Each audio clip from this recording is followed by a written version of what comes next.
Kalau sebut je kereta yang tahan lasak, berkualiti, jenama apa yang terus masuk dalam kepala kan? Mesti ramai akan jawab, Toyota. Dah berpuluh-puluh tahun nama Toyota ni dah macam sinonim dengan kualiti. Tapi, macam mana diorang boleh consistently buat macam tu? Jom kita bedah siasat rahsia diorang. Okey, kita mula dengan satu nombor ni, 87%. Wow, angka ni bukan calang-calang tau. Ini datang daripada kajian Nielsen Malaysia untuk tahun 2024. Maksudnya, 87% pemilik Toyota cakap kualiti kereta diorang sangat baik. Ini bukan setakat nombor atas kertas. Ini bukti sebenar. Bukti kepercayaan dan kepuasan hati pengguna. Jadi, apa rahsia di sebalik semua ni? Sebenarnya puncanya datang daripada satu falsafah Jepun yang simple tapi sangat-sangat powerful, Kaizen. Maksud dia senang je, penambahbaikan berterusan. Falsafah inilah yang jadi jantung, jadi DNA untuk setiap kereta yang Toyota buat. Dan inilah kunci untuk kita faham 8 rahsia yang kita akan kupas lepas ni. Okey, ini dia roadmap kita untuk hari ni. Mula-mula, kita tengok sikit legenda kualiti Toyota. Lepas tu, kita selami resipi rahsia 8 dimensi tu yang kita pecahkan kepada 2 bahagian, jantung jentera dan pengalaman pemilik. Akhir sekali, kita buat kesimpulan. Baik, kita masuk bahagian pertama, legenda kualiti Toyota. Persoalannya, macam mana reputasi yang gah macam ni boleh dibina? Adakah sebab nasib baik je? Atau memang ada formula rahsia di sebaliknya? Dan jawapannya, ia bukan magic. Langsung bukan kebetulan. Kejayaan Toyota ni sebenarnya hasil daripada satu proses yang sangat metodikal, sangat sistematik, di mana diorang fokus betul-betul pada 8 dimensi kualiti yang spesifik. Inilah rangka kerja yang akan kita rungkai sama-sama. Jadi, jom kita tengok apa dia resepi rahsia Toyota ni. 8 dimensi kualiti. Untuk bagi senang faham, kita akan pecahkan kepada 2 kumpulan utama, satu pasal kejuruteraan dan satu lagi pasal pengalaman pemandu. Inilah dia 8 dimensi tu. Daripada prestasi enjin sampailah ke kualiti yang dirasai oleh pelanggan. Setiap satu ni ada peranan penting dalam membina sebuah kereta Toyota. Okey, jom kita zoom in satu persatu.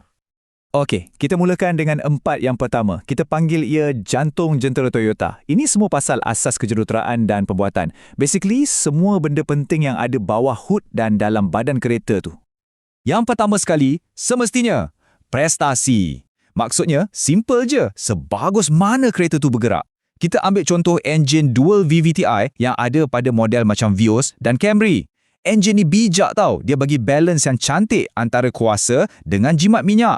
Boleh dapat serendah 6.5 liter je untuk 100 km. Cekap tapi power tetap ada.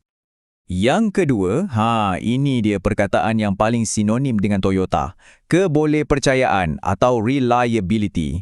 Ini janji diorang yang kereta anda akan hidup elok hari-hari tanpa perlu pening kepala pasal rosak sana sini. Dan ini bukan sembang kosong tau. Ada bukti. Buktinya, tengok data dari JP Power ni. Kajian diorang ni consistently letak Toyota kat ranking nombor 1.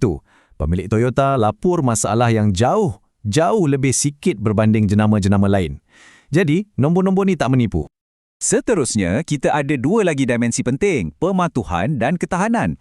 Okey, pematuhan tu maksudnya setiap kereta yang keluar kilang mesti sama sebijik, ikut spek yang dah ditetapkan. Tak ada kompromi. Manakala ketahanan pula, pasal jangka hayat kereta tu. Ia dibina untuk tahan lasak, chassis kuat, bahan anti karat. Sebab itulah kita nampak banyak Hilux lama masih gagah atas jalan raya sampai sekarang kan. Okey, kita dah cover bab enjin dan badan kereta. Sekarang, jom kita beralih ke 4 dimensi seterusnya. Yang ni lebih kepada pengalaman pemandu. Bukan lagi pasal performance semata-mata, tapi pasal perasaan bila kita miliki dan pandu sebuah Toyota. Dimensi yang kelima, ciri-ciri ataupun features. Inilah yang kita panggil bells and whistles tu. Benda-benda ekstra yang buat pemanduan kita jadi lebih senang, lebih selamat dan lebih seronok. Inilah yang menambah nilai pada kereta tu.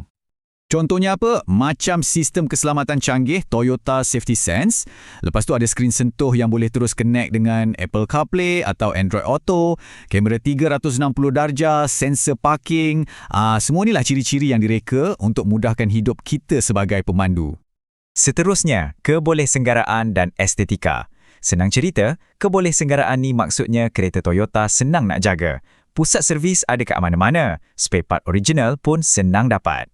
Estetika pula, pasal rupa bentuk kereta tu. Reka bentuk luar yang moden macam kita tengok pada Corolla Cross atau Camry dan rekaan dalaman yang nampak mewah tapi selesa.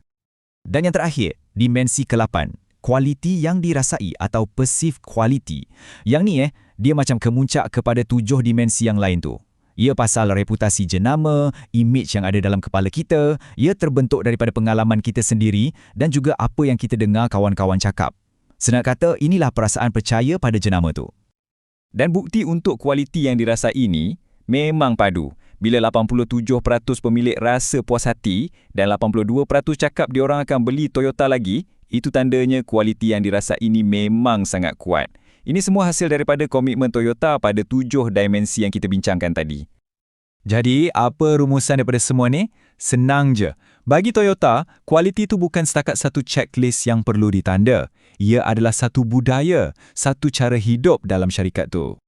Kualiti ni bukan benda yang diorang check last minute, tak. Ia satu falsafah yang dah sebati dalam diri setiap pekerja, dalam setiap proses dekat kilang dan dalam setiap komponen. Daripada skru yang paling kecil sampailah ke enjin.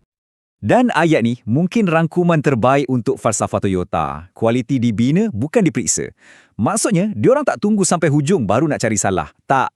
Diorang pastikan tak ada salah dari awal lagi. Inilah rahsia sebenar kejayaan Toyota. Jadi, lepas kita dah tengok semua 8 dimensi ni, soalan saya untuk anda pula. Bila anda nak beli kereta, dimensi mana yang paling-paling penting untuk anda? Adakah prestasi? Atau kebolehpercayaan? Atau mungkin rupa bentuk? Estetika? Cuba fikirkan.